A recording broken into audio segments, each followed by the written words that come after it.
6:59. Buenos días, dominicanos, dominicanas, ciudadanos, ciudadanas del mundo. Julio Martínez Pozo. Los comentarios de los temas más importantes en el programa de mayor influencia de la radio y la televisión nacionales.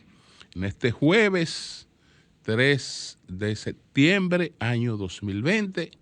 Buenos días a todo el equipo del Sol de la Mañana, a la audiencia de Sol, la teleaudiencia de Telefuturo, Canal 23, y las personas que siguen nuestros contenidos a través de las redes sociales. Se incorporan a partir de las 9 de la mañana los canales Teleuniverso y el Canal 24. También a ellos nuestro saludo. Y entonces, señores, vamos inmediatamente con la agenda que tenemos en este 3 de septiembre, donde estamos pues conmemorando el 90 aniversario del paso por territorio dominicano del ciclón de San Zenón. Precisamente uno de nuestros puntos es recreando los 90 años del ciclón de San Zenón, la ley de alianza público-privada, un instrumento de desarrollo económico, y entonces el turno del denuncismo alegre tocó ayer a las políticas sociales. Entonces, de esos temas vamos a hablar. Bueno, en el año de 1930, poco tiempo después, 2 semanas después de la juramentación del presidente Trujillo y del vicepresidente Rafael Estrella Ureña, pues se produjo el paso por territorio dominicano del huracán de San Zenón. Se había hablado de la posibilidad del paso de ese huracán, pero la gente no sabía lo que era eso. No sabía lo que era eso y entendía que, bueno, podía ser un fenómeno que incluso la gente lo observara, lo viera pasar. Lo viera pasar. Y puede decirse que San Zenón sorprendió a la capital dominicana, nos agarró asando batata.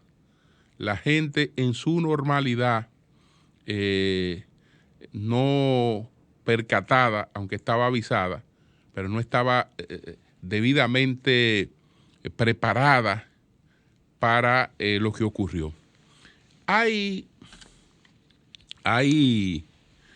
pues muchas descripciones patéticas de lo que ocurrió entonces ese 3 de septiembre.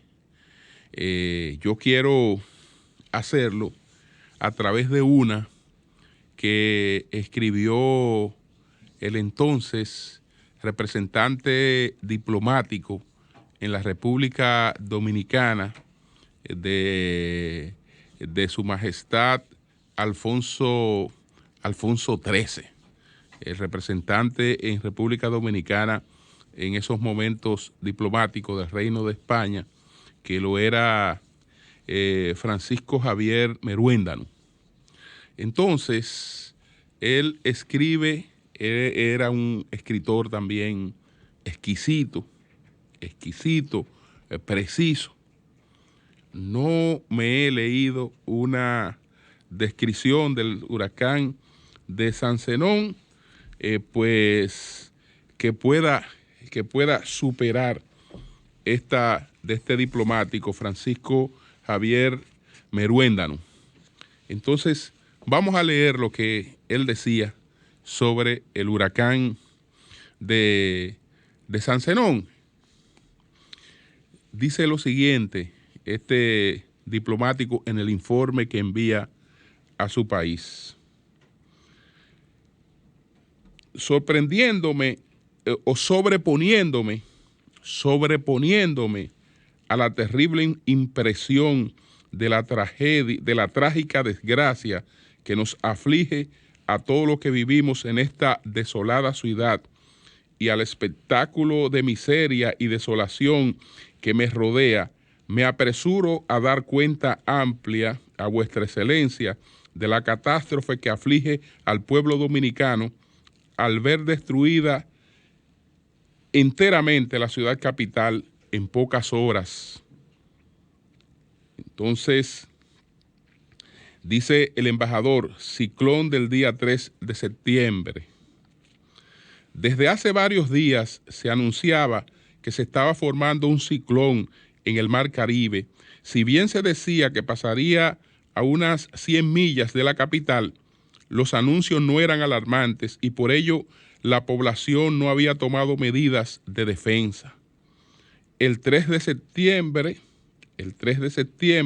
como a las 10 de la mañana, se anunciaba que el meteoro se dirigía a Santo Domingo. Sin embargo, la gente no daba mucho crédito a tales noticias.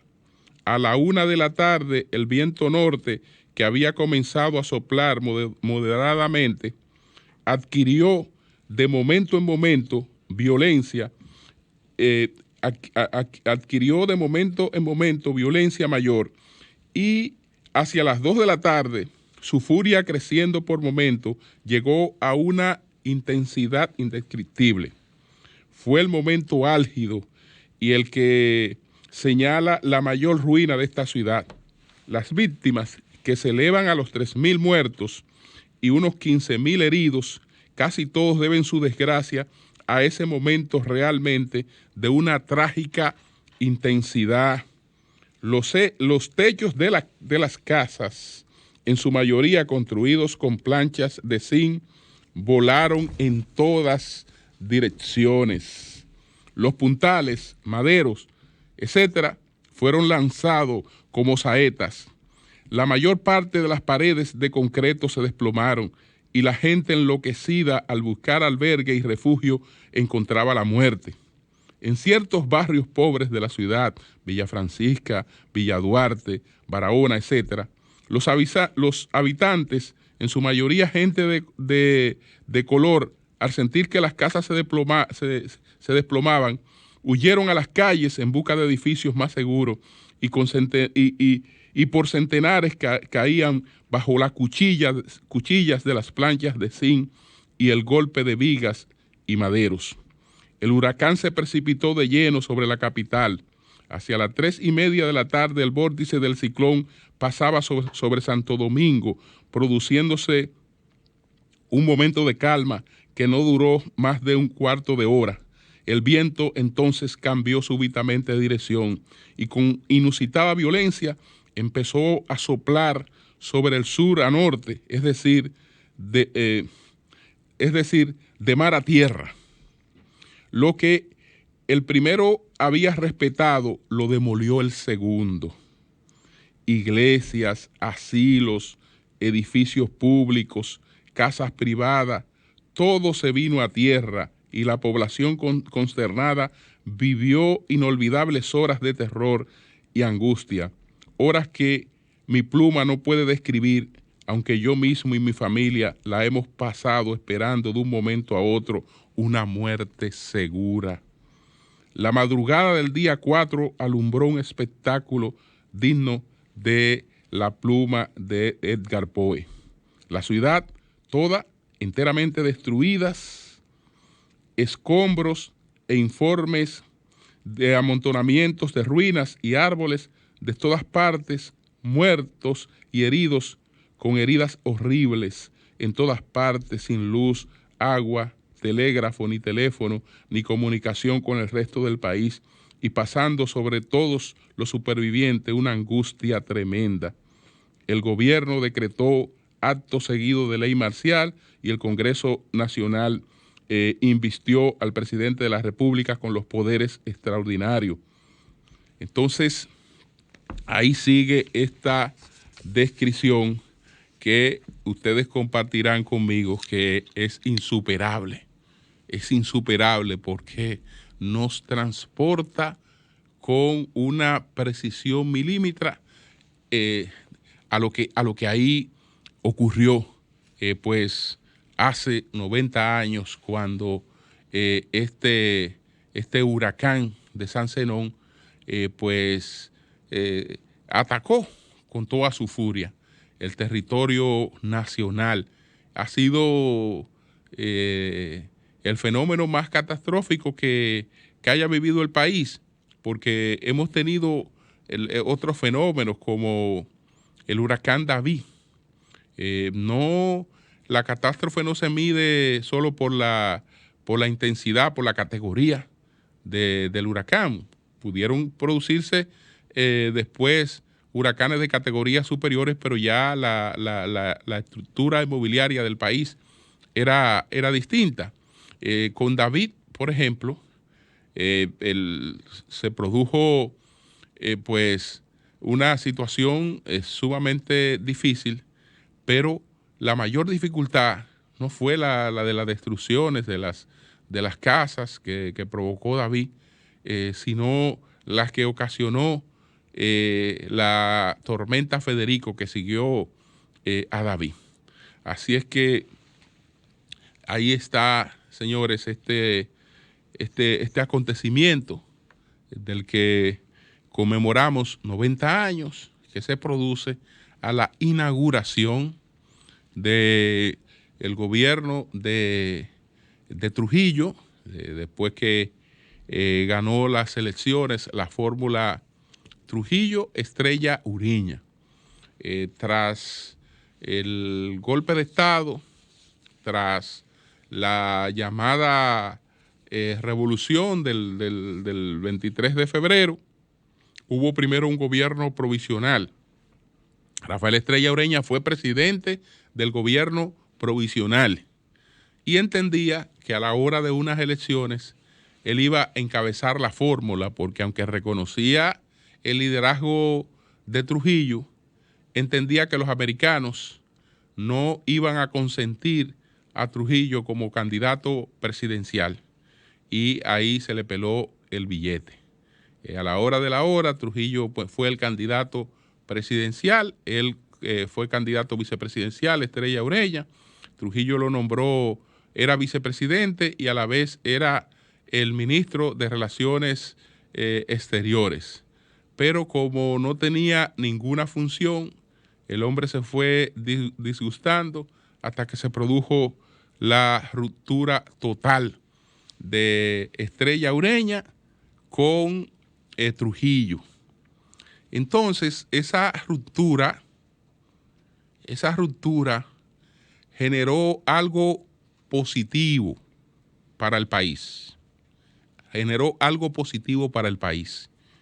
¿Qué pasa? Que al producirse la salida de un hombre de este prestigio, de este peso, entonces hubo que pensar en cómo se busca una figura que incluso en términos intelectuales estuviera por encima de la figura de Estrella Ureña, no así en términos políticos y en el peso social, pero en términos intelectuales, no solo por encima de Estrella Ureña, sino creo que no hay equiparación. Entonces es ahí que viene Pedro Enrique Ureña a la Dirección de Educación en la República Dominicana por la necesidad de la sustitución de una figura como Rafael Estrella Ureña, es decir, de llenar ese hueco que dejaba Estrella Ureña. Entonces, señores, bueno, vámonos inmediatamente al otro tema que tenemos aquí.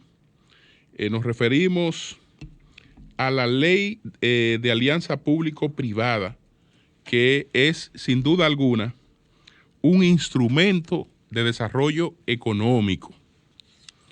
Ayer pues fue publicado el reglamento de la ley 400-27, que es la ley de alianza público-privada.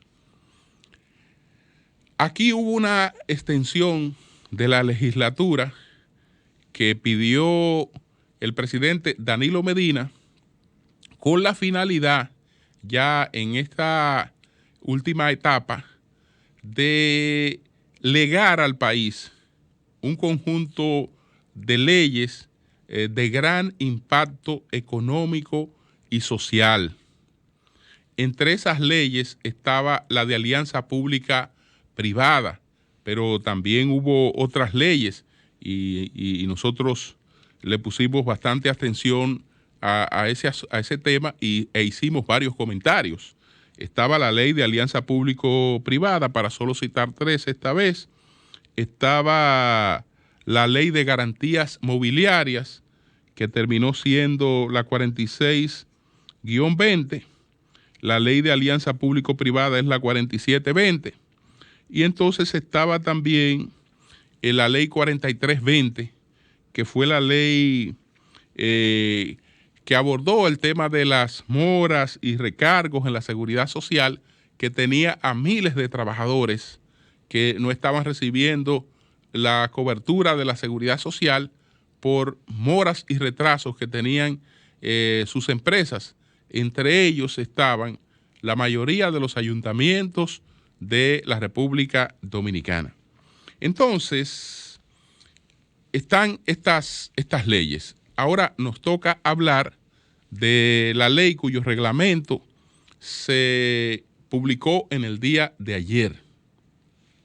Después que se promulgó esta ley, inmediatamente se trabajó el reglamento, se trabajó el reglamento y se trabajaron junto con el BIS, con el BID y con el Banco de Fomento de Desarrollo Andino.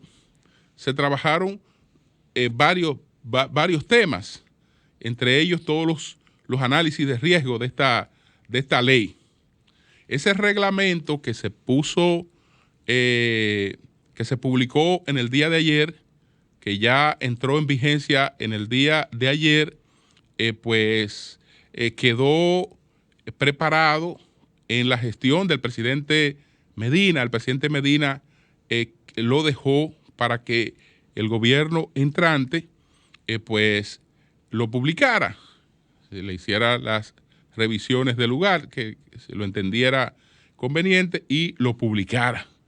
El publicado es punto y coma el mismo reglamento que ya estaba preparado, listo para su publicación, porque este fue un reglamento elaborado con todos los criterios que eran necesarios para esto, porque lo importante es que ya nosotros llegamos a una ley de alianza pública-privada con un know-how en todo el área. Solamente faltaban Panamá y República Dominicana por tener leyes de alianza pública-privada. Incluso Panamá la aprobó la República Dominicana, es decir, que al momento de que la República Dominicana hizo su ley de alianza público-privada, ya no faltaba en la región en ningún país sin esta ley de alianza público-privada. Entonces, eso nos permitía ya a nosotros tener muchas luces para la elaboración del reglamento de esa ley, porque se partía ya de todas estas experiencias que se habían vivido. Y entonces, técnicos que habían trabajado ese tema con bastante experiencia elaboraron este reglamento que, repito, el presidente Medina dejó sobre la mesa para que el gobierno, que ya había ganado las elecciones, fuera el que lo pusiera en vigencia. Entonces, esto ha ocurrido. Es importante. Ahora pasamos a una nueva etapa. Esa nueva etapa es tan importante como la etapa ya recorrida, porque las leyes no hacen otra cosa que dar los parámetros, que orientar los caminos, pero la práctica es la que va alimentando ese camino y lo va perfeccionando. Entonces ahora llega ese momento. Ya nosotros teníamos experiencias previas, pero esas experiencias se habían llevado a cabo sin que todavía existiera ese marco de ley de alianza público-privada. Pero las alianzas público-privadas en el tema de la construcción de viviendas en la República Dominicana, han avanzado bastante, permitiendo mediante esa ley la construcción de una cantidad de viviendas económicas que como nunca se había podido alcanzar en la República Dominicana. Entonces, para tener más o menos una idea de lo que esto puede representar en términos de desarrollo, vemos, por ejemplo, el caso de Honduras. En Honduras, alianza público-privada es un 2% del Producto Interno Bruto, lo que se maneja, lo que mueve la alianza público-privada. En Perú mueve casi un 2%, mueve 1.7%. En Colombia mueve 1.1%.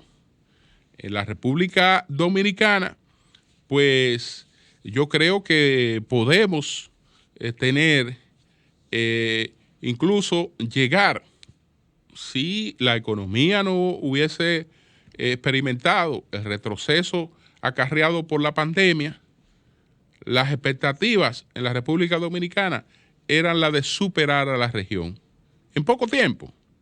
En poco tiempo, no de inmediato tampoco, pero sí la República Dominicana puede superar a la región en cuanto a el desarrollo económico que pueda lograrse a través de esta alianza público-privada, que pueden expresarse en muchas obras que están pendientes de su realización en el país.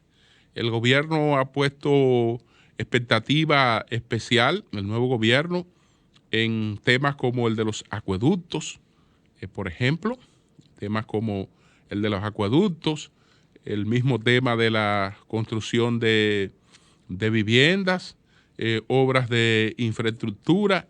Hay muchas cosas que pueden desarrollarse con esta alianza público-privada, si hay garantías, si hay seguridad jurídica, si el país no se deteriora, porque también las expectativas que puede tener un país en términos de esto depende de cómo marche su economía. Depende de cómo marche su economía.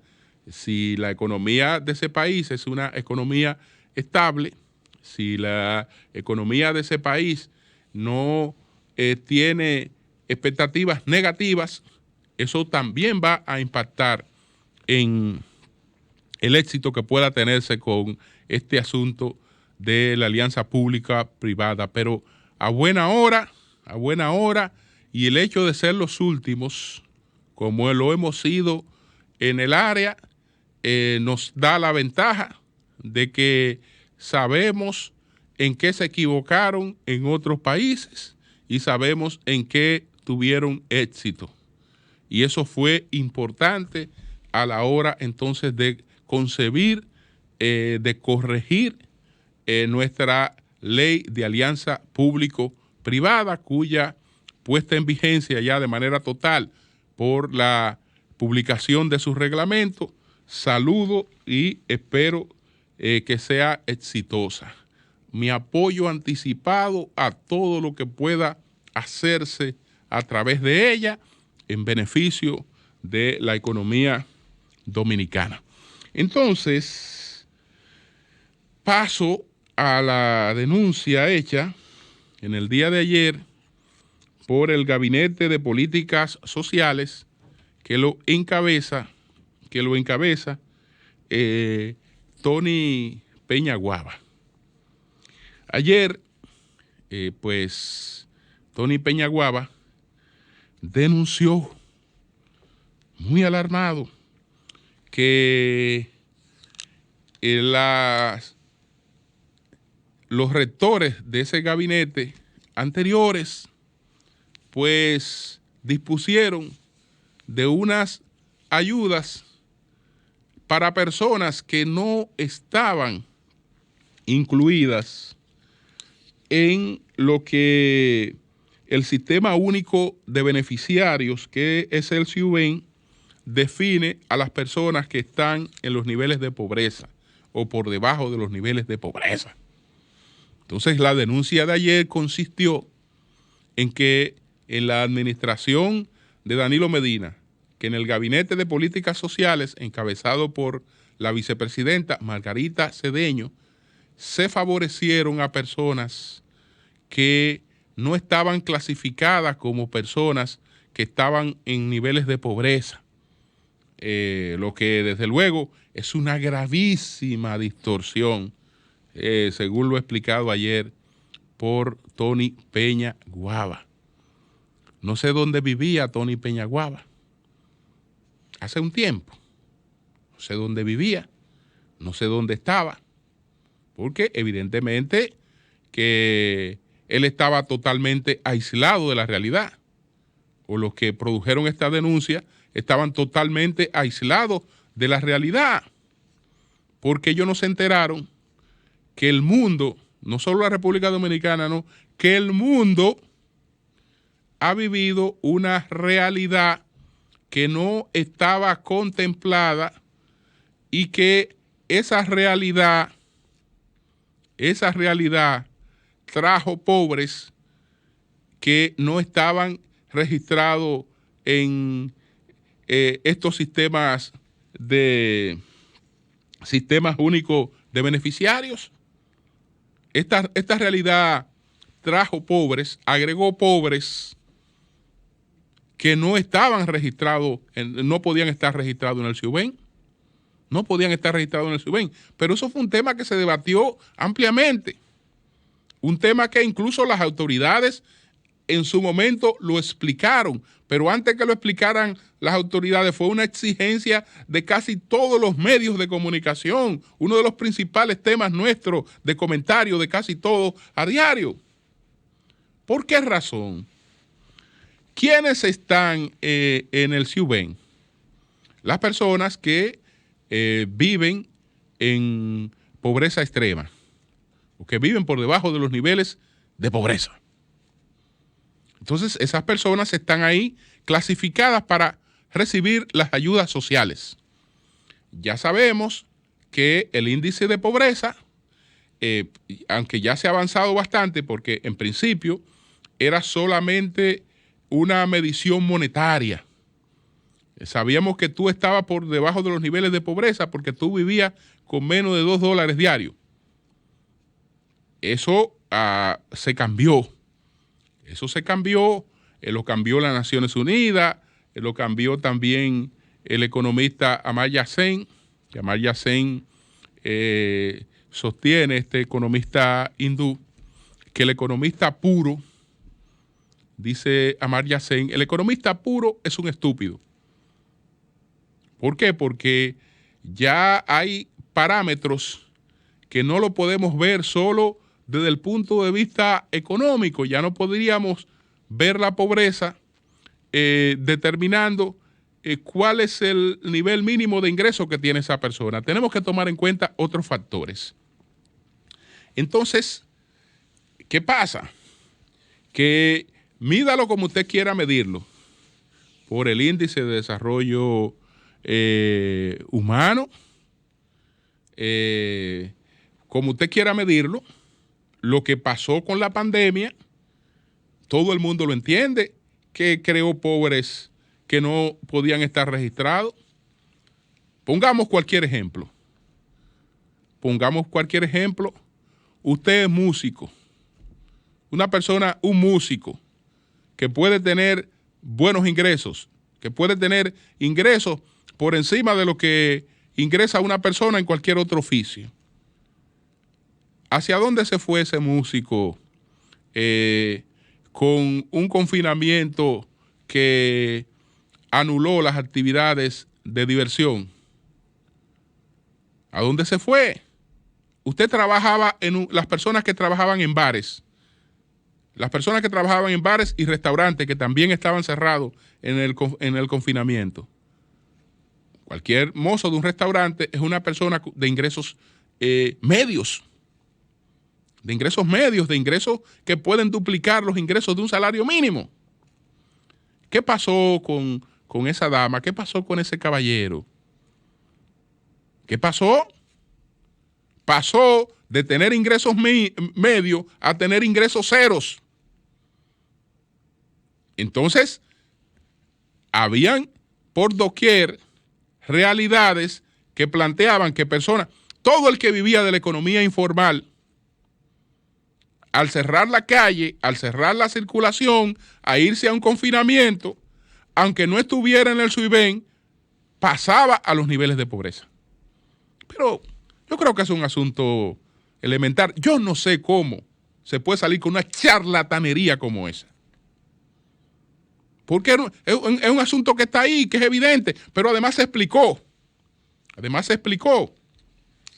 Ayer, ayer mismo, el equipo, el gabinete, la administración del Gabinete de Política Social 2012-2020 produjo un documento donde responde de manera detallada todos estos cuestionamientos. En el párrafo 1.1, es una falta a la realidad el alegato de las actuales autoridades de que la inclusión de personas que no figuraban en la base de datos significa una erogación que se realizó sin ninguna base técnica. En el discurso del miércoles 25 de marzo, el presidente Danilo Medina recalcó que el programa Quédate en Casa para todos los trabajadores informales de menores ingresos y de familia en condiciones de vulnerabilidad. En ese tenor, es preciso recordar a la opinión pública que en una rueda de prensa el 23 de abril del 2020, la ex vicepresidenta y pasada coordinadora del Gabinete de Política Social anunció la ampliación del programa Quédate en Casa para incluir a sectores informales que no se encontraban beneficiados por las ayudas sociales y no disponían de empleo formal. Es decir que ahora se sale denunciando lo que se había explicado. Porque ni siquiera se molestaron en ver las cosas, pero ven acá, ¿qué tipo de denuncia podemos hacer? Es verdad. Esto es, digamos, la instrucción del momento. Crear una situación de descrédito total, que todo el que ha recibido una institución presente que ha recibido realmente hay un descalabro total y ahí se perdió todo. ¿Para qué? Para después que esto le sirva de antesala a la necesidad de algún circo, porque ante la falta de soluciones para algunos problemas habrá que dar circo. Pero caramba, yo creo que se le puede buscar mejor justificación al circo, porque hasta ahora esto es ridículo. Hasta ahora esto es ridículo. Entonces, la coordinadora del gabinete anunció la ampliación y ella dijo, se procederá a la inclusión de 70,000 hogares adicionales al primer grupo de 1.5 millones que ya forman parte del programa Quédate en Casa, para dar respuesta a las solicitudes que hemos validado en el sistema y que se corresponden con las necesidades de sectores del mercado informal. Que eso se hizo sin ninguna rigurosidad técnica como corresponde, totalmente falso. Vemos lo que pasó cuando incluso algunos medios, ustedes recuerdan, que recogieron denuncias de personas que decían que calificaban, pero que habían quedado fuera de esas ayudas. Y la vicepresidenta, en una de sus alocuciones, explicó por qué algunas de esas personas habían quedado fuera. Dijo, miren, en el caso de esta dama, cuando fuimos a la Tesorería de la Seguridad Social, la encontramos a ella en esta situación. Y Perencejo, y esto, y en el caso de los 5 que salieron hablando en tal sitio, hay 3 que clasifican, lo vamos a incluir, etcétera. Así se produjo esa situación. Pero bueno, vamos a ver, tenemos que saber que esto es parte de lo que nos tocará. Pero caramba, señores, no pueden ser más creativos. No pueden ser un poquito más creativos en esto. Cambio y fuera. El sol de la mañana, el sol de la mañana, el sol de la mañana, el sol de la mañana. En este aniversario